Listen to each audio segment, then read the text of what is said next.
Hello दोस्तों, मैं दिनेश चौधरी आप सभी का स्वागत करता हूं पीएससी बाय डीसी सर हमारे यूट्यूब चैनल पर। इस चैनल पर हम एमपीपीएससी की निशुल्क तैयारी कर रहे हैं। 10वीं यूनिट और छठी यूनिट पूरी तरह हम समाप्त कर चुके हैं। शनिवार और रविवार को हमारा टेस्ट सीरीज होता है जिसमें हम लाइव टेस्ट सीरीज रखते हैं। अब हम पहली यूनिट को क्रमबद्ध तरीके से पढ़ रहे हैं।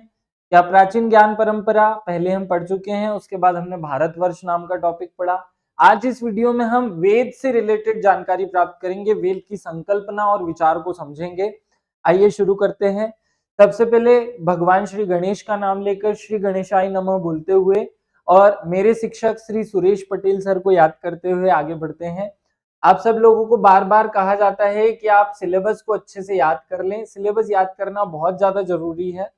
सिलेबस याद करने से आपको ये समझ आ जाएगा कि क्या टॉपिक हमें पढ़ना है, क्या क्या चीज में कितना पढ़ना है। सामान्यतः जैसे जो आज हम टॉपिक पढ़ रहे हैं वेद, ये मूलतः वेद के रूप में नहीं पढ़ना है आपको, ये पढ़ना है आपको संकल्पना और विचार के रूप में कि इसकी संकल्पना और इसका विचार कहाँ से आया। क्योंकि अगर वेद पढ़ने गए तो एक एक वेद एक एक हजार पन्नों के होते हैं और उनमें एक एक हजार फैक्ट्स होते हैं। हमें खैर उसमें से कुछ काम की चीजें पढ़नी है, कुछ मूलभूत फैक्ट्स हम पढ़ेंगे, लेकिन यहाँ आपको पूरी तरह वेद पर फोकस नहीं करना है। आगे बढ़ते हैं। आज हम समझें कि वेद की संकल्पना और विचार क्या है, ये क्या कॉन्सेप्ट है, ये क्या चीज है। देखिए पिछली कक्षा में, पिछली वाली क्लास में हमने ये पढ़ा था कि भारतवर्ष का कॉन्सेप्ट कहाँ से आया। आज उसी का अगला अगला जो चरण है वो वेद ही, क्योंकि भारतवर्ष की संकल्पना बनाने में वेद अपने आप में महत्वपूर्ण योगदान देते हैं। तो वेद की संकल्पना क्या कहती है, कहाँ से ये संकल्पना ली गई है, इसको समझते हैं। देखिए आप सबको पता है कि मनुष्य पहले आदि मानव के रूप में था। आदि मानव से धीरे धीरे उसका विकास, या वानर के रूप से उसका विकास धीरे धीरे विभिन्न चरणों से होते हुए मनुष्य के रूप में या होमोसेपियंस मानव के रूप में हुआ। जब मानव मानव के रूप में अपना स्वरूप धारण कर लिया तो धीरे धीरे मानवों के समूह से एक समाज नामक प्रकृति या समाज नामक संस्था बनने लगी।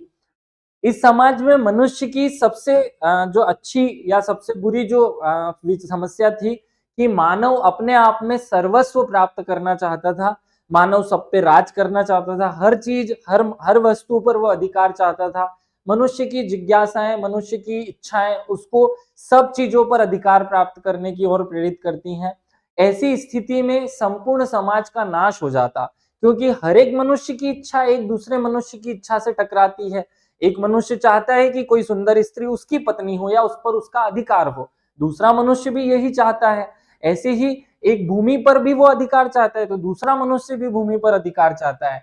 और ये दोनों के एक ही चाह आपस में दोनों के बीच विवाद को जन्म देती, और इस विवाद को रोकने के लिए हमारे ऋषि मुनियों द्वारा या ईश्वर द्वारा प्रदत्त एक व्यवस्था को हमने अपनाया, और वह व्यवस्था समाज या भारतीय संस्कृति के रूप में परिणित हुई। लेकिन जब शुरुआत इसकी हुई होगी तो कुछ नियम, कुछ सिद्धांत बनाए गए होंगे, कुछ व्यवस्थाएं बनाई गई होंगी, और वो व्यवस्था जिन कागजों में, जिन लिखित डॉक्यूमेंट में पहली बार मिलती है उसी को वेद कहा गया, उसी को वेद की अवधारणा के रूप में स्वीकार किया गया। सीधे तौर पर मैं आपको समझाने की कोशिश कर रहा हूं कि वेद पहली बार लिखे गए वे दस्तावेज थे, वे लिखित डॉक्यूमेंट थे जिसके माध्यम से हमने समाज में मनुष्य के लक्ष्यों, मनुष्य के उद्देश्यों, मनुष्य के कार्यों को एक नियम के तहत बांधने की कोशिश की, उनको क्रमबद्धता देने की कोशिश की, मनुष्य की इच्छाओं पर नियंत्रण स्थापित करने की कोशिश की। तो ऐसा सब कुछ करने के लिए जो व्यवस्था मानव ने ही मानव के लिए बनाई वही वेद कहलाते हैं। शायद आपको वेद का कॉन्सेप्ट समझ में आया होगा कि वेद मूलतः क्या है। वेद मनुष्य द्वारा मनुष्य के लक्ष्यों, अब देखिए लक्ष्य आध्यात्मिक भी हो सकते हैं, सामाजिक भी हो सकते हैं। शुरुआती जब दौर था मनुष्य के जीवन का तो हमने आध्यात्मिक चीजों पर ज्यादा फोकस किया, इसलिए वेदों में आपको ईश्वर की अवधारणा, ईश्वर को प्राप्त करने की अवधारणा पर ज्यादा फोकस मिलेगा। जबकि सामाजिक विषयों जैसे विवाह की पद्धति, यज्ञ, हवन आदि इन सब चीजों का कम वर्णन मिलेगा। बाद में जो इनके बाद के रचित ग्रंथ थे उनमें सामाजिकता का समावेश ज्यादा होते जाता है।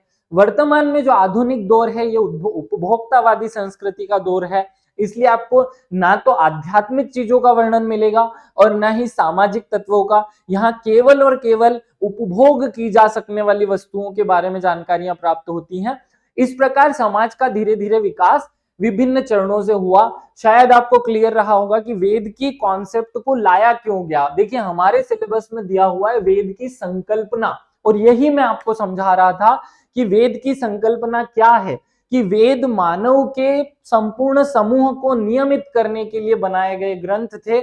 आगे हम देखेंगे कि यहां हमने एक वर्ड लिखा हुआ है to achieve their goal and their aim, अर्थात मनुष्य को उसके उद्देश्य, उसके लक्ष्य तक पहुंचाने के लिए जो किताबें, जो ग्रंथ लिखे गए वही वेद हैं। ये आपको याद रखना है। आगे बढ़ते हैं, वेद के बारे में बेसिक इंफॉर्मेशन हम ले लेते हैं। वेद प्राचीन भारत के पवित्र साहित्य हैं जो हिंदुओं के प्राचीनतम और आधारभूत धर्म ग्रंथ भी माने जाते हैं। आपको याद रखना है वेद भारत के पवित्र साहित्य हैं जो हिंदुओं के प्राचीन और आधारभूत ग्रंथ हैं। वेद विश्व के सबसे प्राचीन साहित्य है। अगर आपसे पूछा जाए कि विश्व के सबसे प्राचीन लिखित दस्तावेज कौन से हैं, तो आपको उसका आंसर एक शब्द में करना है, वेद ही वो पहली किताबें, वो पहले लिखित दस्तावेज हैं जो लिखित रूप में मिलते हैं। सबसे प्राचीन अगर कोई प्रमाण है तो वो वेद है। भारतीय संस्कृति में वेद सनातन वर्णाश्रम धर्म के मूल और सबसे प्राचीन ग्रंथ माने जाते हैं। देखिए हमारे धर्म और हमारी संस्कृति के जो आधारभूत सिद्धांत है उनका भी वर्णन आपको वेदों में मिलेगा। आगे बढ़ते हैं, वेद शब्द संस्कृत भाषा के विद धातु से बना है। याद रखना है विद धातु से बना है, लेकिन विद धातुएं 4 प्रकार की होती हैं। उसमें पहला प्रकार होता है विद ज्ञाने, तो विद ज्ञाने धातु से बना है। इस तरह वेद का शाब्दिक अर्थ है ज्ञान, अर्थात वेद शब्द का ही अर्थ क्या हो गया, ज्ञान। देखिए हमने भारतवर्ष शब्द जब टॉपिक पढ़ा था तो हमने भारत शब्द का अर्थ समझा था वह स्थान जहां से ज्ञान का उद्भव होता हो, और ज्ञान का उद्भव करने वाले स्रोत जो हैं उनके रूप में वेदों को जाना जाता है, क्योंकि वेद शब्द का शाब्दिक अर्थ ही ज्ञान होता है। इस धातु से विदित अर्थात ज्ञाना हुआ या जाना हुआ, विद्या और विद्वान ये 3 और शब्द भी बने हैं, आपको ये भी याद रखना है। एग्जामिनर कंफ्यूज करने के लिए पूछ सकता है कि विद धातु से विद्वान शब्द भी बना है, विद्या शब्द भी बना है और साथ में विदित शब्द भी बना है। ये 3 शब्द और हमें याद रख लेने हैं। आगे बढ़ते हैं हम, आगे आते हैं। वेद शब्द, इस मूल अवधारणा या शब्द को याद रखना है कि इसका शाब्दिक अर्थ है ज्ञान, अर्थात ज्ञान के पर्याय के रूप में ही वेदों को जाना जाता है। ज्ञान को हम जानना भी कह सकते हैं, अर्थात जो ज्ञान के द्योतक हैं वही वेद हैं। आगे बढ़े, इसके बारे में हम कुछ छोटे छोटे से फैक्ट्स पहले जान लेते हैं, फिर वेदों के बारे में थोड़ी डिटेल्स पर चलते हैं, फिर चारों वेदों के बारे में आगे हम बात करेंगे। वेद के को हम श्रुति भी कहते हैं। पहली बात क्लियर करते हैं कि श्रुति क्या है। श्रुति वेदों का ही उपनाम है। वेद एक पीढ़ी से दूसरी पीढ़ी तक मौखिक रूप से आदान प्रदान होता रहा, इसलिए इन्हें श्रुति अर्थात सुनने या देवीय ज्ञान भी कहा जाता है। देखिए ये वेदों का एक उपनाम है। वेदों को श्रुति साहित्य भी कहा जाता है। बहुत ध्यान से इस बात को सुनिएगा। ऐसा माना जाता है कि ईश्वर ने जब मनुष्य को बनाया, अर्थात ब्रह्मा जी ने जब मनुष्य को बनाया, तो ब्रह्मा जी ने ही समाज में कुछ व्यवस्था बनाने के लिए, ईश्वर ने ही समाज में व्यवस्था बनाने के लिए जो आधारभूत नियम थे, आधारभूत ज्ञान था, उसे ऋषि मुनियों को सुनाया। उन ऋषि मुनियों ने उसे कागज में ना लिखते हुए अगली पीढ़ी को फिर सुनाया।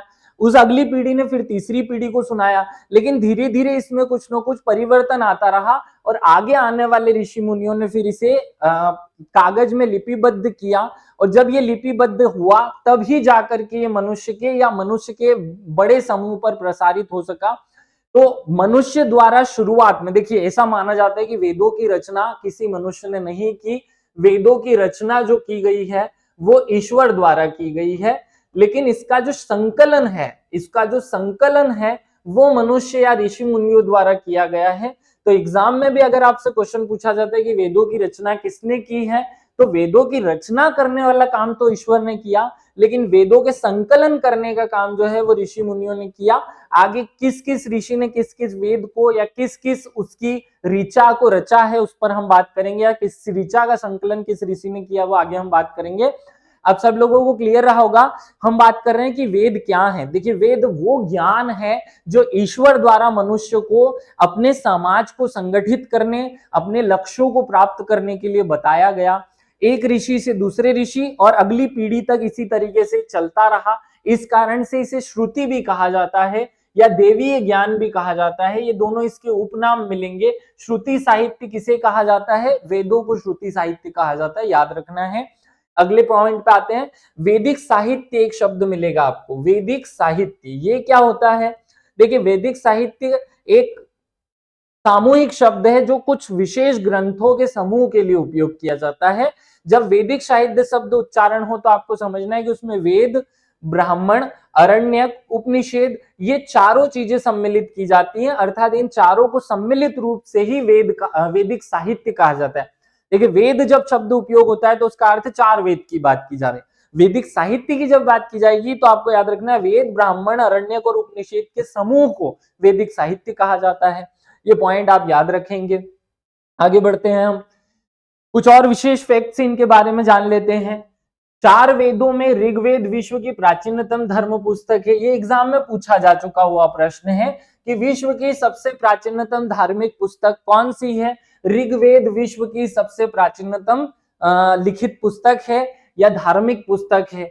वेद विश्व में सर्वाधिक प्राचीन लिखित दार्शनिक ग्रंथ है। यही अगर आपसे पूछा जाए कि विश्व का सबसे पहला दार्शनिक ग्रंथ कौन सा है, आपको आंसर करना है विश्व का पहला दार्शनिक ग्रंथ वेद है।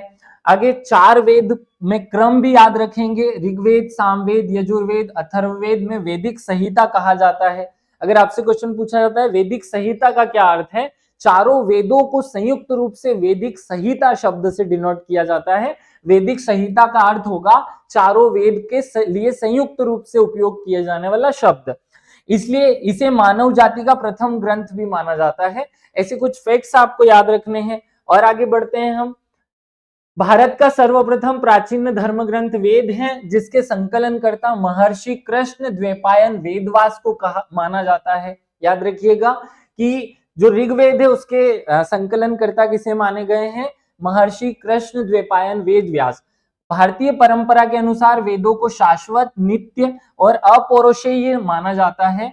अब यहाँ ऑब्जेक्टिव टाइप के प्रश्नों में ऐसे क्वेश्चन पूछ लिए जाते हैं कि वेदों की निम्नलिखित में से एक विशेषता नहीं है। आपको याद रखना है जो वेद है वो शाश्वत माने गए हैं, वो नित्य माने गए हैं और अपौरुषेय कहे गए हैं। क्या कहे गए हैं? अपौरुषेय। अपौरुषेय शब्द का क्या अर्थ होता है? ऐसी चीजें जो मनुष्य द्वारा ना रची गई हो, बनाई गई हो, वो अपौरुषेय कहलाती है। पुरुष द्वारा, मनुष्य द्वारा नहीं बनाई गई है। अपौरुषेय अर्थात ईश्वर द्वारा बनाई गई या बनाई गई रचना को अपौरुषेय कहा जाता है। तो वेदों को अपौरुषेय माना जाता है, जो परमेश्वर द्वारा ऋषियों को प्रदान की गई। प्रथम तीन वेदों ऋग्वेद, यजुर्वेद और सामवेद, ये तीनों को संयुक्त रूप से वेद त्रयी कहा जाता है। क्या कहा जाता है? वेद त्रयी। ये शब्द याद रखना है। वेद त्रयी में कौन सा वेद शामिल नहीं है? देखिए चौथा जो वेद है अथर्ववेद, वो वेद त्रयी में शामिल नहीं है। ये पॉइंट आपको याद रखना है। तीन ही वेद शामिल हैं, ऋग्वेद, यजुर्वेद और सामवेद। यह विभाजन गद्य, पद्य और गायन के आधार पर किया जाता है। देखो दो प्रकार से वेदों का वर्गीकरण होता है। एक तो समय की अवधि के आधार पर, क्योंकि जो तीन स्टार्टिंग के वेद हैं, ऋग्वेद हो, यजुर्वेद हो या सामवेद हो, इनकी रचना पूर्व में हो चुकी थी, पूर्व वैदिक काल में, जबकि अथर्ववेद की रचना उत्तर वैदिक काल में हुई, तो इसलिए उसे एक अलग नाम दे दिया गया, वेद त्रयी में शामिल उसे नहीं किया गया। आगे बढ़ते हैं। वेद चार हैं, हमको उनके क्रम याद रखने हैं। सबसे पहला ऋग्वेद है, दूसरा यजुर्वेद है, तीसरा सामवेद है और चौथा अथर्ववेद है। ये पॉइंट आपको क्रम से याद रखना है, क्योंकि आगे की चीजें इसी के आधार पर हम याद करने वाले हैं। नेक्स्ट पॉइंट पे आते हैं हम। वेदों के बारे में अगला पॉइंट याद रखें, चारों वेदों की प्रकृति कैसी है? वेदों की प्रकृति पर भी प्रश्न पूछा जाता है। ऋग्वेद जो है वो पद्यात्मक शैली में है या उसको पद्य भाग के रूप में है। यजुर्वेद गद्यात्मक शैली में है। सामवेद भी पद्यात्मक शैली में, अर्थात पहला और तीसरा जो वेद है वो पद्यात्मक शैली में है, और दूसरा और चौथा जो गद्यात्मक पद्या, देखिए चौथा अथर्ववेद तो विशेष है, इसकी तो शैली ही अलग है। अगर आपसे पूछा जाता है कि कौन सा एक वेद चंपू काव्य शैली में है, तो आंसर अथर्ववेद होगा, क्योंकि अथर्ववेद चंपू काव्य शैली में है। चंपू काव्य शैली किसे कहते हैं? जहां गद्य शैली और पद्य शैली का मिश्रण हो उसे हम चंपू काव्य शैली कहते हैं, याद रखना है। तो अथर्ववेद जो है वो चंपू काव्य शैली में लिखा हुआ है, सामवेद गायन शैली में लिखा हुआ है या गायन भाग माना जाता है, यजुर्वेद गद्य शैली में लिखा है, ऋग्वेद पद्य शैली में लिखा है। तो आपको ये याद रखना है, क्वेश्चन इन पॉइंट्स पर बनता है। ऋग्वेद एक पद्य काव्य है, यजुर्वेद गद्य काव्य है, सामवेद भी पद्य काव्य है। तो पहला ऋग्वेद और सामवेद दोनों पद्य हैं, ये याद रखिएगा। और अथर्ववेद चंपू शैली में है, ये भी पॉइंट याद रखिएगा। जो यजुर्वेद है वो गद्य शैली में है। इनकी शैलियां याद रखना है, क्वेश्चन एग्जाम में इस तरीके से पूछा जाएगा कि वेदों की प्रकृति कैसी है, वेदों की प्रकृति के आधार पर इनका वर्गीकरण कीजिए। तो हम वेदों की प्रकृति इस प्रकार बतानी रहेगी। आगे बढ़ते हैं, हम इन वेदों में जो मंत्रों का संकलन है उन पर फोकस करते हैं। देखिए मंत्रों की संख्या में थोड़ा सा वेरिएशन है, कहीं कहीं पे आपको 10,652 लिखा मिलेगा, कहीं कहीं पे आपको 10,685 मिलेगा, क्योंकि देखिए वर्तमान में कोई भी वेद अपने वास्तविक स्वरूप में उपलब्ध नहीं है। तो किसी विद्वान ने उनकी संख्या कुछ और किसी विद्वान ने उनकी संख्या कुछ और बताई है। अलग अलग विद्वानों के हिसाब से इनकी संख्याएं होती हैं, लेकिन एक ऑथेंटिक फिर भी हमें उसका आंकड़ा तार्किक रूप से याद रखें। ऋग्वेद में 10,627 मंत्र हैं, यजुर्वेद में 1975 मंत्र हैं, सामवेद में 1875 मंत्र हैं। हमें इनके बारे में डिटेल भी याद रहे कि ऋग्वेद सबसे प्राचीन है, यजुर्वेद कर्म कांड से संबंधित है, सामवेद संगीत से संबंधित है, और अथर्ववेद भी याद रहे।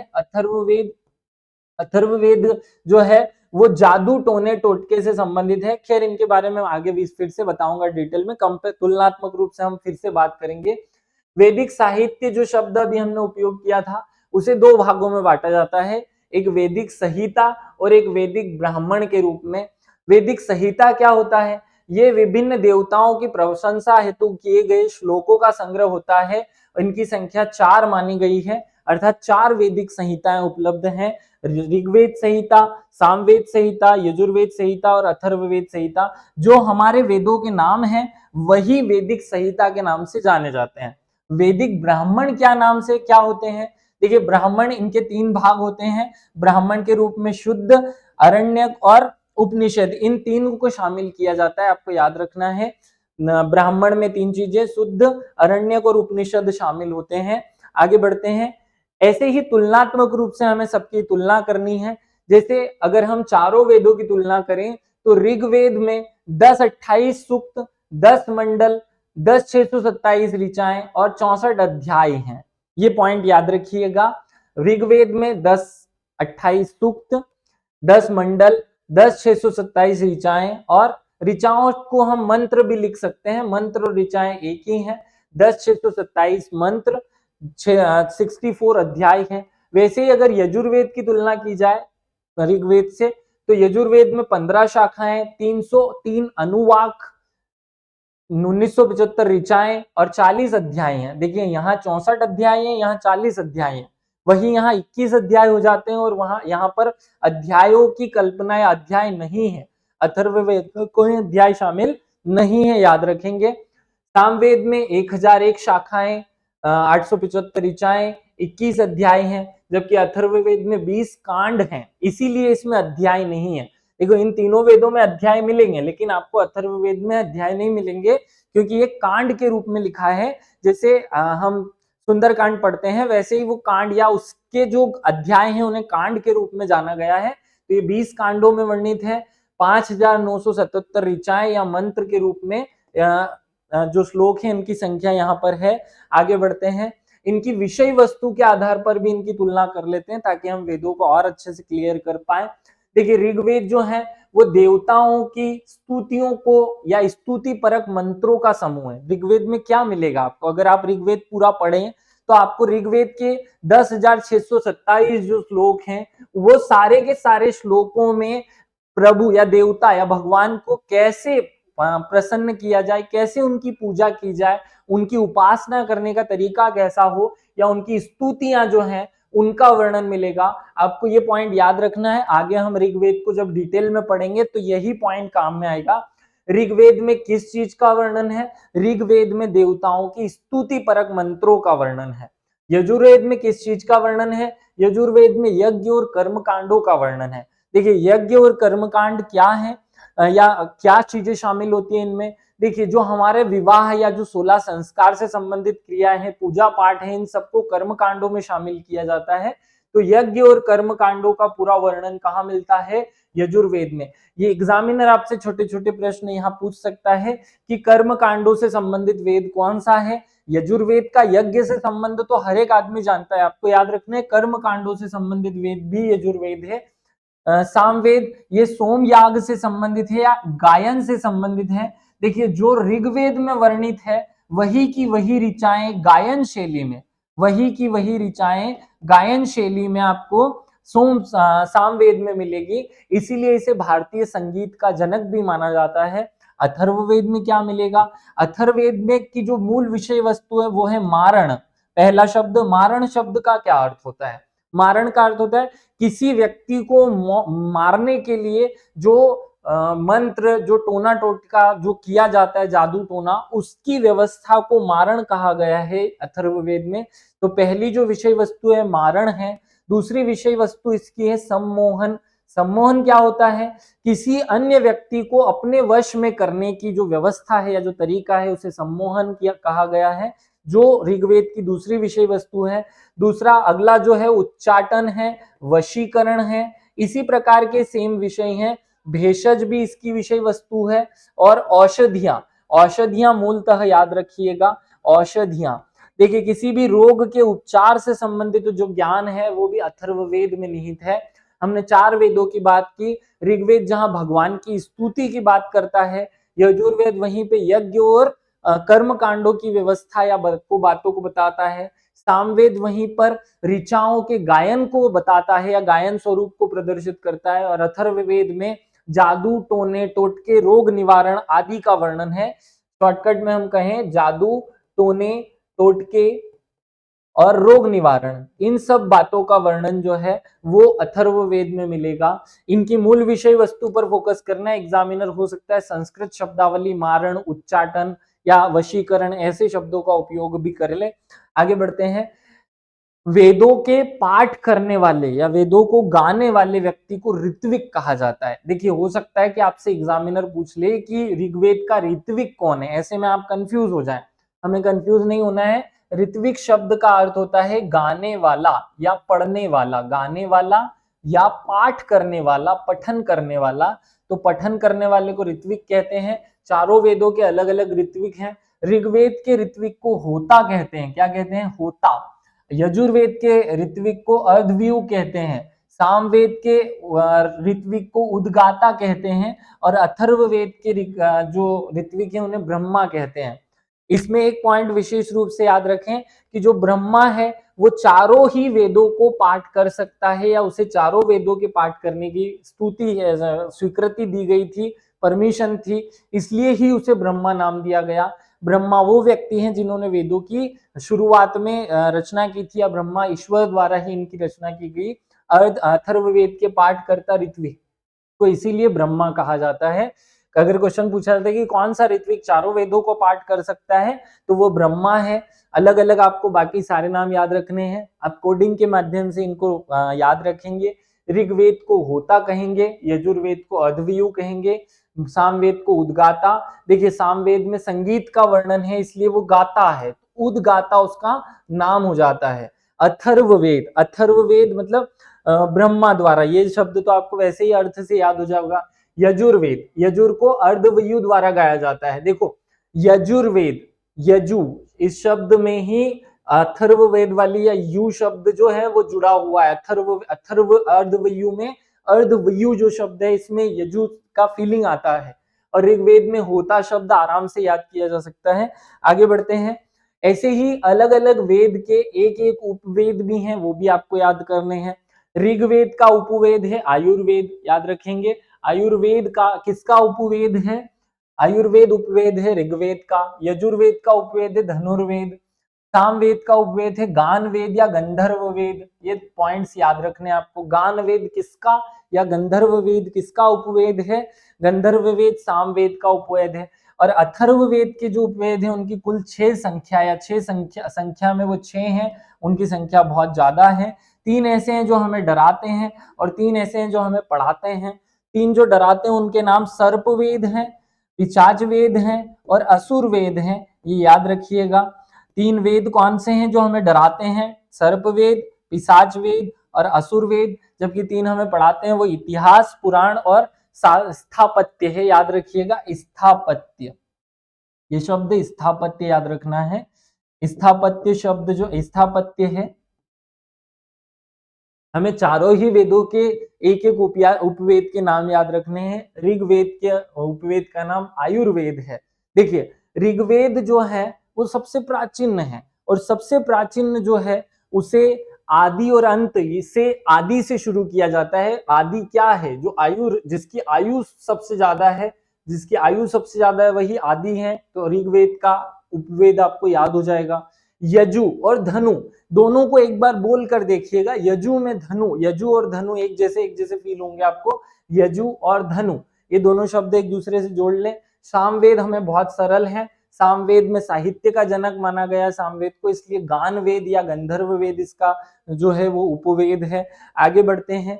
अब हम केवल ऋग्वेद की बात करेंगे। अभी हमने चारों वेदों को तुलनात्मक रूप से पढ़ा। अब हम एक एक वेद को डिटेल में देखते हैं, इनके अंदर निहित फैक्चुअल बातों को हम करते हैं। सबसे प्राचीन वेद है कौन सा? ऋग्वेद। इसमें 10 मंडल, 10-28 सूक्त, बालखिल्य पाठ के 11 सूक्तों सहित एवं स्तुति मंत्र हैं। अब आपको यहाँ जो काम की बातें हैं वो याद रखनी है कि ऋग्वेद सबसे प्राचीन ग्रंथ है, पहला पॉइंट। ऋग्वेद की विषय वस्तु आपको याद है, ऋग्वेद में देवताओं की स्तुति परक मंत्रों का जो संकलन है वो किया गया है।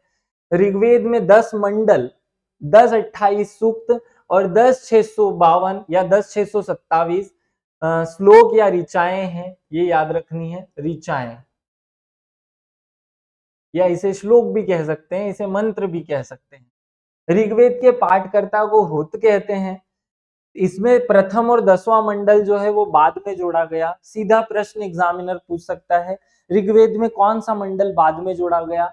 ऋग्वेद का प्रथम और 10वां मंडल बाद में जोड़ा गया है, ये पॉइंट याद रखेंगे आप। आगे बढ़ते हैं। 10वें मंडल में ही प्रसिद्ध पुरुष सूक्त है और ये सबसे महत्वपूर्ण सूक्त है जिससे मनुष्य की उत्पत्ति का वर्णन मिलता है। पुरुष सूक्त वह सूक्त है जिसमें वर्णन है कि ब्रह्मा के मुख से मनुष्य, ब्राह्मण की, भुजाओं से क्षत्रिय की और इसी तरह उदर से वैश्य की और जंघाओं से शूद्र की उत्पत्ति हुई। इस सूक्त को याद रखिएगा बाद में जोड़ा गया है। इसीलिए कुछ लोग इसका मूल अंग स्वीकार नहीं करते, जिसमें ब्रह्मा के मुख, जंघाओं और भुजाओं से चारों वर्णों की उत्पत्ति है। एग्जामिनर इस बात को घुमाकर आपसे पूछ सकता है कि वर्णाश्रम व्यवस्था या वर्ण व्यवस्था, बहुत शॉर्टकट में पूछे तो वर्ण व्यवस्था का उल्लेख ऋग्वेद के किस सूक्त में मिलता है? तो 10वें सूक्त में आपको, जिसे पुरुष सूक्त कहा गया है, 10वें सूक्त जिसे पुरुष सूक्त कहा जाता है, 10वें मंडल जिसे पुरुष सूक्त कहा जाता है, में आपको वर्ण व्यवस्था का उल्लेख मिलता है। 10वां मंडल जिसमें पुरुष सूक्त है सबसे बड़ा है। अगर आपसे प्रश्न पूछा जाए कि ऋग्वेद का सबसे बड़ा मंडल कौन सा है, तो 10वां मंडल इसका सबसे बड़ा है, क्योंकि इसमें मानव के उद्भव, मानव की उत्पत्ति की बात की जा रही है। ऋग्वेद के बारे में आगे फैक्ट्स पे बात करते हैं। प्राचीनतम सूक्त दूसरा है।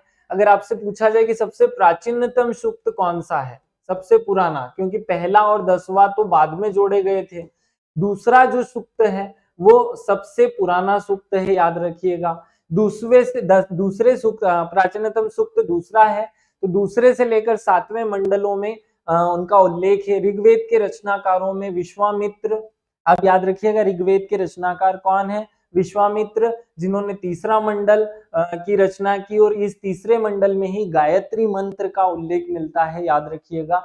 गायत्री मंत्र का उल्लेख कहाँ है? तीसरे जो मंडल है, तीसरा जो सूक्त है, तीसरा मंडल है, उसमें इसका उल्लेख मिलेगा, आप याद रखिएगा, जिसमें गायत्री मंत्र है। गायत्री मंत्र की रचना एक शब्द में पूछी जाए तो किसके द्वारा की गई, तो विश्वामित्र द्वारा की गई। विश्वामित्र ने ही गायत्री मंत्र की रचना की। वामदेव, अत्रि भारद्वाज, वामदेव, अत्रि भारद्वाज और विश्वामित्र, ये सभी ऋषियों के नाम हैं जिन्होंने सबने कुछ कुछ मात्रा में वेदों की रचना किया, कुछ कुछ मात्रा में वेदों का संकलन किया। देखिए, वेदों की रचना तो ईश्वर द्वारा की गई, लेकिन वेदों का संकलन जो है वो इन ऋषियों ने किया है। 8वें मंडल के रचनाकार काण्व ऋषि को माना जाता है। याद रखना, 8वें मंडल के रचनाकार कौन है? काण्व ऋषि अंगिरस वंश के थे, जो अनार्य थे। ये क्वेश्चन पूछा जा चुका है एग्जाम में कि ऐसे कौन ऋग्वेद के किस मंडल की रचना अनार्य ऋषि द्वारा की गई, तो 8वें मंडल की रचना काण्व ऋषि द्वारा की गई, जो अनार्य थे। स्त्रियों में वैदिक ऋचाओं की रचयिता थी, स्त्रियां भी वैदिक ऋचाओं की रचयिता थी, जिसमें प्रमुख नाम लोपामुद्रा का मिलता है।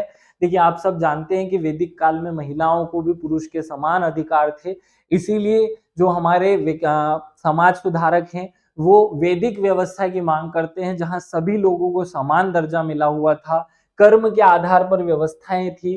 तो वैदिक ऋचाओं का वर्णन या वैदिक ऋचाओं की रचना महिलाओं द्वारा भी की गई, जिसमें लोपामुद्रा शामिल है। ऋग्वेद में द्वितीय से सप्तम मंडल में मात्र अधिकांशतः ऋषियों के एक परिवार द्वारा लिखे गए हैं, इसलिए इन्हें वंश मंडल भी कहा जाता है।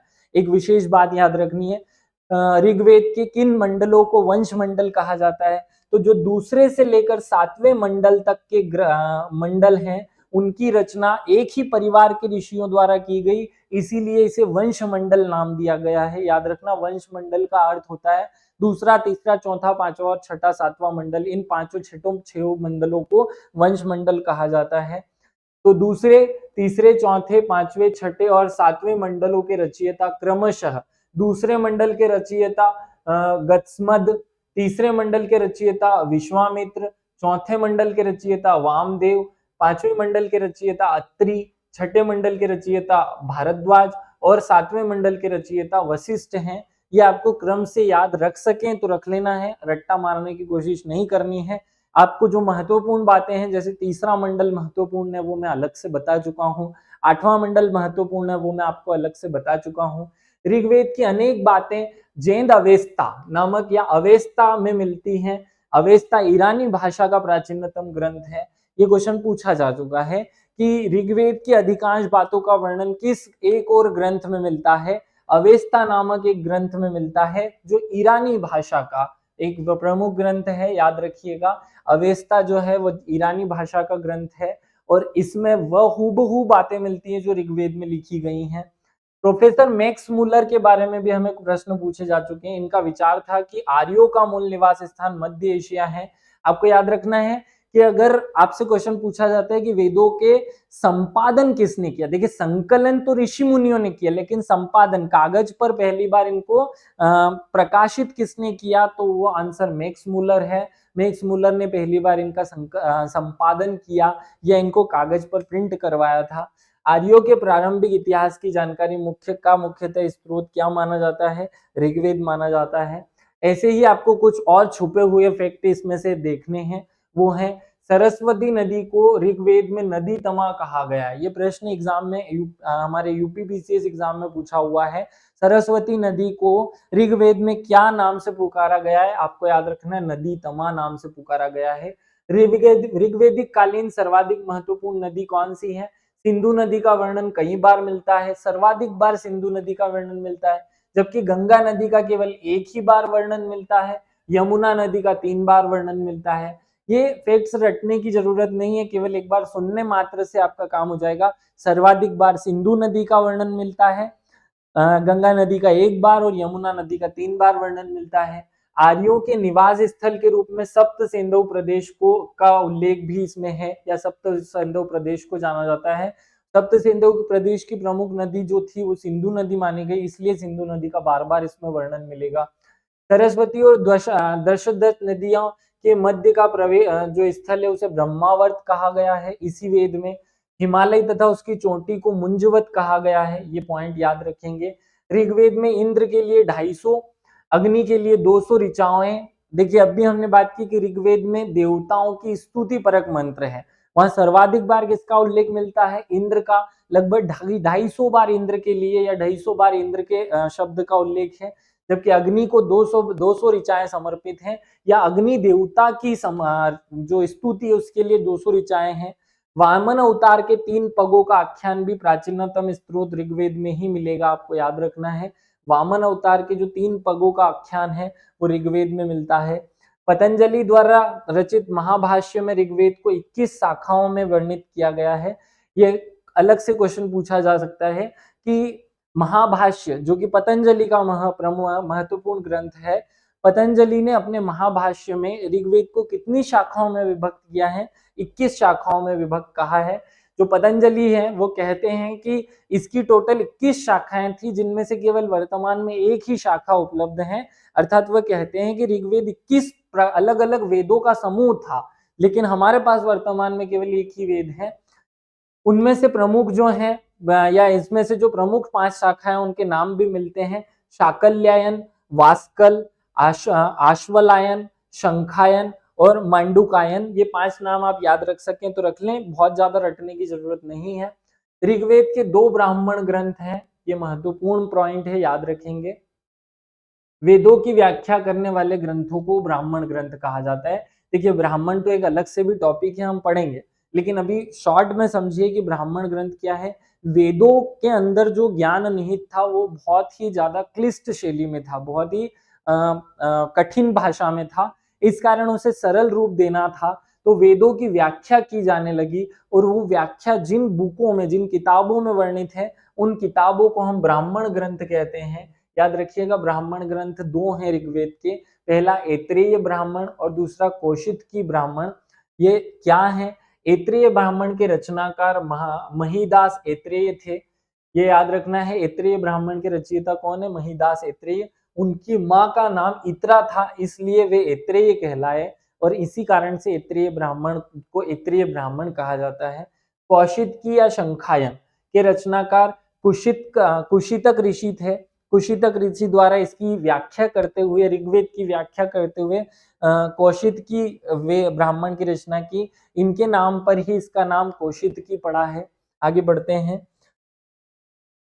ऋग्वेद में 33 कोटि ऐसे शब्द या ये शब्द से देवताओं की संख्या बताई गई। 33 कोटि शब्द का अर्थ जो वर्तमान में प्रचलन है 33 करोड़ देवी देवता, ये नहीं है। 33 कोटि शब्द का 33 करोड़ शब्द बिल्कुल भी नहीं निकलता है। 33 करोड़ शब्द नहीं है, 33 केवल संख्या है। 33 देवताओं के नाम भी वहां पर लिखे हुए हैं। 33 देवताओं का वर्णन कहाँ मिलता है, ऋग्वेद में मिलता है। अब क्वेश्चन पूछ लिया जाता है कि इन देवताओं को कितने वर्गों में बांटा जाता है ऋग्वेद में, तो देवताओं को 3 वर्गों में बांटा गया है ऋग्वेद में। पहले पृथ्वी स्थानीय देवता, दूसरे ग्रह स्थानीय देवता, और तीसरे अंतरिक्ष स्थानीय देवता। इनके अर्थ समझ लेते हैं। जो देवता पृथ्वी पर पाए जाते हैं वह पृथ्वी स्थानीय देवता, जो स्वर्ग में पाए जाते हैं वे सब ग्रह स्थानीय देवता, और वे जो अंतरिक्ष में पाए जाते हैं वे सब अंतरिक्ष स्थानीय देवता माने गए हैं। किन किन देवताओं को पृथ्वी स्थानीय देवता कहा गया है, उसमें से 3 के नाम महत्वपूर्ण है, सोम देवता, बृहस्पति देवता और अग्नि देवता। देखो हम जो संडे मंडे बोलते हैं, इनका हिंदी में नाम सोमवार, दितवार, बुधवार, रविवार होता है। वहां से 2 वार आप याद कर लें, सोमवार और बृहस्पतिवार। बृहस्पतिवार अर्थात गुरुवार होता है। तो सोमवार और बृहस्पतिवार जो है वो 2 देवता, पृथ्वी के देवता, और साथ में अग्नि कहाँ जलती है, वो भी पृथ्वी पर जलती है। तो ये तीनों देवता पृथ्वी के देवता माने गए। प्रश्न पूछे गए इसलिए ऐसी बातें भी बताना जरूरी है। ग्रह स्थानीय देवता में एकमात्र विष्णु का नाम आपको याद रखना है। अंतरिक्ष स्थानीय देवता में 2 नाम याद रखने जिनके लास्ट में द्र द्र शब्द का फीलिंग आएगा, वे सब अंतरिक्ष स्थानीय देवता, जैसे रुद्र और इंद्र। यहाँ भी द्र है और यहाँ भी द्र है, तो रटने में आपको आसानी होगी, एक बार सुनने पर ही याद हो जाएगा। आगे बढ़ते हैं। ऐसे ही जो ऋग्वेद है इसे दशममति कहा गया है। ऋग्वेद को दशममति कहा जाता है। क्या कहा जाता है, दशममति कहा जाता है। क्यों कहा जाता है, क्योंकि इसमें 10,000 मंत्रों का संख्या में बहुत ज्यादा डिफरेंस मिलेगा। कहीं 10,627 मिलेंगे, कहीं 10,652 और कहीं 10,684। आपको 10,627 आंसर करना है। फिर ये दो संख्या मैं इसलिए बता रहा हूं क्योंकि हो सकता है कि किसी और ऋचा के अनुसार या किसी और ऋषि मुनि के अनुसार इनकी संख्या अलग बताई गई हो, डिफरेंस क्रिएट ना हो। मूलतः एग्जाम में आपको 10,627 आंसर करना है, जिनका विभाजन जो है वो कृष्ण द्वैपायन वेदव्यास द्वारा किया गया। देखो, ऋग्वेद को दो अलग अलग तरीके से विभाजित किया गया है। पहला तरीका उसे विभाजित करने का अष्टक क्रम है और दूसरा मंडल क्रम है। अष्टक क्रम द्वारा में जो विभाजन है उसमें कहा गया है कि इसमें 8 अष्टक हैं, 64 अध्याय हैं, 8 का डबल होता है 64, इसलिए इनकी अध्यायों की संख्या 64 है। 10-28 सूक्त हैं और 10,627 जो है वो श्लोक या मंत्रों की संख्या है। मंडल क्रम में इसे 10 मंडलों में विभाजित किया जाता है।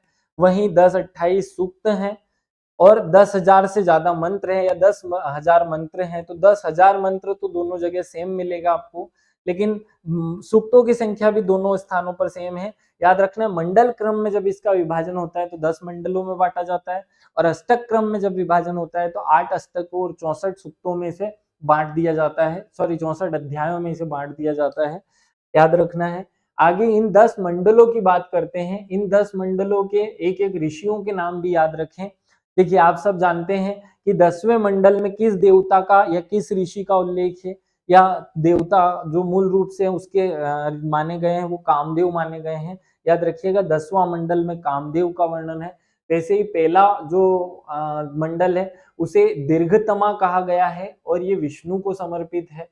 दूसरा ग्रतसमद कहा जाता है जो इंद्र को समर्पित है। आपको सबके नाम इस तरीके से याद करने क्योंकि ये ऋषियों के नाम हैं, जिन जिन ऋषियों द्वारा उन मंडलों में व्यवस्था दी गई उनके नाम हमें याद रखने हैं।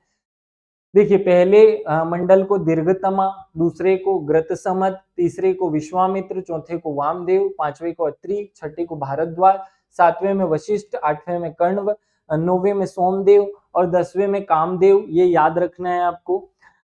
किस ऋषि का संबंध किस मंडल से, इस तरीके से यहाँ से प्रश्न बन सकता है।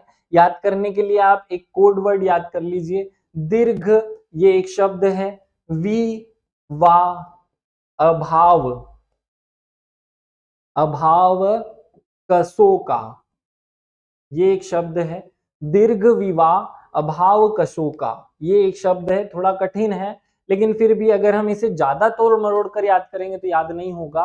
केवल इतना से याद रखना है, दीर्घ विवाह, दीर्घ विवाह अभाव कशोका। कशोका में जो लास्ट का क है वो कामदेव को, दीर्घ में पहला जो दीर्घ है वो दीर्घतमा को दर्शाता है। याद रखिएगा। अब आज इस ऋग्वेद के बारे में हम कुछ और विशेष बातों पे बात करते हैं। ऋग्वेद या वेदों के पद पाठ करने वाले को साकल्य कहा जाता है। याद रखिएगा, ये क्वेश्चन सीधे पूछे गए हैं, ये पांचों ही प्रश्न एग्जाम में पूछे जा चुके हैं कि ऋग्वेद के पद पाठ करने वाले को क्या कहा जाता था। साकल्य ने इनका पद पाठ किया था। इनके भाष्य किसने लिखे हैं, भाष्य लिखे हैं स्वामी ने, स्कंद स्वामी पूरा नाम है। याद रखिएगा, वेदों के या ऋग्वेद के का भाष्य किसने लिखा, स्वामी ने लिखा, स्कंद स्वामी ने। वेदों के संपूर्ण भाष्य या ऋग्वेद का संपूर्ण भाष्य किसने लिखा, कृष्ण ने लिखा। पूरा नाम वेंकट माधव नाम है उनका, वेंकट माधव द्वारा लिखा गया, वेंकट माधव कृष्ण कहा जाता है इन्हें। आपको अगर क्वेश्चन पूछा जाता है कि ऋग्वेद का संपूर्ण भाष्य किसने लिखा तो आंसर होगा वेंकट माधव द्वारा लिखा गया।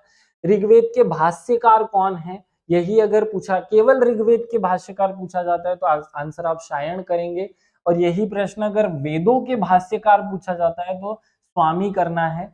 अगर वेदों के संपादन किसने किया क्वेश्चन पूछा जाता है तो आंसर मैक्स मूलर होगा। देखिए, वेदों के निर्माता भगवान थे, वेदों के संकलन करता ऋषि मुनि थे, अलग अलग वेद की रचना, अलग अलग वेद का संकलन अलग अलग ऋषि ने किया। साथ में ये 5 विशेष बातें और याद रखें, पद पाठ किसने किया वेदों का, साकल्य ने किया। वेदों का भाष्य किसने लिखा, याद रखेंगे स्कंद स्वामी ने लिखा। संपूर्ण भाष्य किसने लिखा, वेंकट माधव ने लिखा। वेदों के ऋग्वेद के भाष्यकार कौन है, सायण है, और वेदों के संपादन को किसने किया, मैक्स मूलर ने किया। ये पॉइंट्स आप याद रखेंगे। आगे हम यजुर्वेद की बात करते हैं। ऐसे ही कुछ छोटे छोटे से फैक्ट्स हमें यजुर्वेद के बारे में पढ़ने हैं। यज्ञों के समय पालन किए जाने वाले नियमों का वर्णन जिस ग्रंथ में मिलता है, जिस वेद में मिलता है, उसे यजुर्वेद कहा जाता है। यजुर्वेद में ही सर्वप्रथम राजसूय और वाजपेय यज्ञों का वर्णन मिलता है। ये क्वेश्चन हमसे पूछा जा चुका है कि राजसूय और वाजपेय यज्ञ का वर्णन किस ग्रंथ में मिलता है? आंसर होगा यजुर्वेद। इसके जो पढ़ने वाले पुरोहित होते हैं या पाठन करने वाले ऋत्विक जो होते हैं, उन ऋत्विक को अर्धवयु कहा जाता है, ये याद रखना है, अर्धवयु। यजुर्वेद के दो भाग किए जाते हैं, सामान्यतः दो भागों में वर्णित है। इसके दो भाग कौन से हैं? शुक्ल यजुर्वेद और कृष्ण यजुर्वेद। ये दोनों ही पॉइंट याद रखने हैं, शुक्ल यजुर्वेद और कृष्ण यजुर्वेद। क्वेश्चन पूछा जाता है यजुर्वेद के कितने भाग हैं? दो भाग हैं, कृष्ण यजुर्वेद और शुक्ल यजुर्वेद। वह वैसे जो पतंजलि है उन्होंने तो इनके वेदों की संख्या बहुत ज्यादा भागों की संख्या बहुत ज्यादा बताई है, लेकिन वर्तमान में उपलब्ध केवल दो ही भाग हैं और वो है शुक्ल और कृष्ण यजुर्वेद। आगे बढ़ते हैं। इनकी चार शाखाएं हैं। चार शाखाएं कौन सी हैं? कृष्ण यजुर्वेद की चार शाखाएं हैं, जबकि शुक्ल यजुर्वेद की केवल दो शाखाएं हैं। याद रखिएगा, कृष्ण की चार शाखा और शुक्ल की दो शाखाएं हैं, याद रखिए। कृष्ण यजुर्वेद की चार शाखाएं कौन सी हैं? कंठक संहिता, कपिस्थल से कंठ, मैत्रायणी संहिता और तैत्तिरीय संहिता। ये कृष्ण यजुर्वेद की चार शाखाएं मानी गई हैं। जबकि जो शुक्ल यजुर्वेद है उसे एक उपनाम वाजनेय संहिता के नाम से भी जाना जाता है। ये इसका उपनाम है, उपनाम है, याद रखेंगे। इसे वाजनेय संहिता भी कहा जाता है और इसके दो अंग हैं, कांडव कांडव संहिता हुआ और मध्यदायिनी संहिता हुआ। ये अगर आप एक बार में याद कर पाए तो ही याद करना है, बहुत कठिन शब्दावलियां हैं संस्कृत भाषा की, इसलिए खूब इनको रट्टा मारने की कोशिश नहीं करनी है। आगे बढ़ते हैं। कृष्ण यजुर्वेद दक्षिण भारत में प्रचलित था, जबकि शुक्ल यजुर्वेद उत्तर भारत में प्रचलित था। प्रश्न पूछा जाता है कि यजुर्वेद का कौन सा अंग उत्तर भारत में प्रचलन में था? याद रखना है शुक्ल। शुक्ल देखिए, जैसे चंद्रमा के दो पक्ष होते हैं, शुक्ल पक्ष कृष्ण पक्ष, तो जो उजला वाला पक्ष जहां रोशनी होती है उसे शुक्ल पक्ष, और जो अंधेरे वाला है उसे कृष्ण पक्ष कहा जाता है। तो वैसे अंधेरे वाले अर्थात सांवले लोगों वाले क्षेत्र में कृष्ण पक्ष और गोरे लोगों वाले क्षेत्र में शुक्ल पक्ष, इसे याद कर सकते हैं, कनेक्ट किया जा सकता है याद करने के लिए। शुक्ल यजुर्वेद का ब्राह्मण ग्रंथ शतपथ है, ये याद रखिएगा। इसे सबसे प्राचीन और सबसे बड़ा ब्राह्मण ग्रंथ माना गया है और इसकी रचना याज्ञवल्क्य ऋषि ने की है। याद रखिएगा, याज्ञवल्क्य ऋषि द्वारा जिस ग्रंथ की रचना की गई वो कौन सा है? शुक्ल यजुर्वेद का ब्राह्मण ग्रंथ शतपथ ब्राह्मण। शतपथ ब्राह्मण में जल पल्लवन पुनर्जीवन का सिद्धांत, अश्विन कुमार द्वारा ऋषि को यौवन दान देने आदि कथाओं का वर्णन है। आगे जब हम ब्राह्मण ग्रंथों की बात करेंगे तो इनको डिटेल में बात करेंगे कि किस ब्राह्मण ग्रंथ की विषय वस्तु क्या है, कि उसने किस उपनिषद की विषय वस्तु क्या है। जैसे नचिकेता और यम के व्याख्यान किस उपनिषद में है, ऐसी बातें हम आगे करेंगे, लेकिन यहाँ केवल उसमें से कुछ विशेष बातें मैं आपको बता रहा हूँ। वहां उस एक पर्टिकुलर ग्रंथ की विषय पूरी बातें की जाएंगी।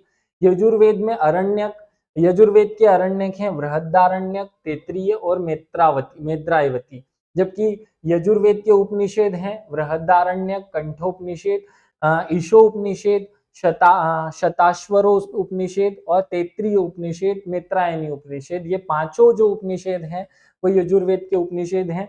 देखिए, हर एक वेद के आपको ब्राह्मण मिलेंगे, हर एक वेद के आपको उपनिषद मिलेंगे, तो ऐसे इससे घबराने की जरूरत नहीं है। हमें एक साथ इनको याद करना है। आगे टेबल बनाकर मैं आपको जब इनको डिटेल में पढ़ाऊंगा तो याद करवाऊंगा। बृहदारण्यक उपनिषद में याज्ञवल्क्य व गार्गी संवाद मिलता है। ये प्रश्न एग्जाम में पूछा जा चुका है, इसलिए मैंने यहाँ डाला है। किस एक उपनिषद में याज्ञवल्क्य और गार्गी संवाद का वर्णन है? आंसर होगा बृहदारण्यक उपनिषद में। किस एक ग्रंथ में आपको नचिकेता और यम और नचिकेता के बीच मृत्यु के बाद के संवादों का वर्णन है? वो आपको कंठोपनिषद में मिलेंगे। कंठोपनिषद में नचिकेता और यम के वार्तालाप का वर्णन है। आगे बढ़ते हैं। इसी प्रकार हमने सामवेद को पढ़ना है। सामवेद जो शब्द है उसमें संबद्ध धातु से बना है। ये सामवेद शब्द संबद्ध धातु से बना है, जिसका अर्थ है लय या ताल, अर्थात जो वेद ताल या लय के साथ गाया जाए वही सामवेद है। इसकी 99 ऋचाओं को के अलावा बाकी सभी ऋचाएं ऋग्वेद से ही ली गई हैं, अर्थात जो बातें ऋग्वेद में वर्णित हैं हूबहू बातें सामवेद में लयबद्ध या गायन शैली में लिखी हुई हैं, केवल उसकी 99 ऋचाएं पृथक हैं। आपको याद रखना है ऋग्वेद में जो बातें लिखी हैं उन्हीं को सेम कॉपी किया गया है या उन्हीं की ऋचाओं से बनाया गया सामवेद, लेकिन यहाँ गायन शैली का उपयोग किया गया है और इसकी 99 ऋचाएं अलग हैं। इन ऋचाओं का गायन सोम यज्ञ के अवसर पर किया जाता था, इसलिए इसका नाम सोम सामवेद पड़ गया। सोम यज्ञ से सामवेद शब्द बना। संगीत की उत्पत्ति सामवेद से ही मानी जाती है और इसके पुरोहित को उद्गाता कहते हैं। आपको याद रखना है सामवेद के पुरोहित को उद्गाता कहते हैं। सामवेद की मुख्यतः 3 शाखाएं मानी गई हैं। कितनी शाखाएं मानी गई? शाखाओं की संख्या ज्यादा है लेकिन मुख्यतः 3 शाखाएं हैं। कोधूम शाखा, राणायन शाखा और जैमिनीय शाखा, ये 3 शाखाएं सामवेद की मुख्य शाखाएं हैं। सामवेद के दो ब्राह्मण ग्रंथ हैं, एक है तांड्य और दूसरा है जैमिनी। तांड्य को पंचविश भी कहा जाता है जबकि जैमिनी एक पृथक है। हमने बात की कि सामवेद के 2 ब्राह्मण ग्रंथ है, एक है तांड्य और दूसरा है जैमिनी। तांड्य पंचविश पहला, यह अत्यधिक विशाल होने के कारण यह महाब्राह्मण कहलाता है। प्रश्न पूछा जाता है किस एक ब्राह्मण को महाब्राह्मण कहा गया है? तांड्य या पंचविश ब्राह्मण को क्या कहा गया है? महाब्राह्मण की संज्ञा दी जाती है। क्योंकि यह 25 अध्यायों में विभक्त है इसलिए इसे पंचविश भी कहा गया है। संस्कृत भाषा में 25 के लिए पंचविश शब्द उपयोग होता है इसलिए इसे पंचविश कहा गया। जैमिनी, इसमें यज्ञ कर्मकांड का वर्णन मिलता है। तो सामवेद का ऐसा कौन सा ब्राह्मण है जो यजुर्वेद की बातों का उल्लेख करता है? देखिए मूलतः यज्ञ और कर्मकांडों का वर्णन कहाँ है? यजुर्वेद में, लेकिन सामवेद के एक ब्राह्मण जैमिनी में यज्ञों और कर्मकांडों का भी उल्लेख मिलता है। ये विषय याद रहे। आगे बढ़ते हैं, अथर्ववेद पर चलते हैं। अथर्ववेद हम बात कर चुके हैं। मारण, वशीकरण, रोग निवारण आदि से संबंधित वेद अथर्ववेद है। इसमें शैतान तथा बीमारियों को दूर करने वाले मंत्र जन साधारण के लिए लोकप्रिय विश्वासों और अंधविश्वासों का वर्णन मिलता है।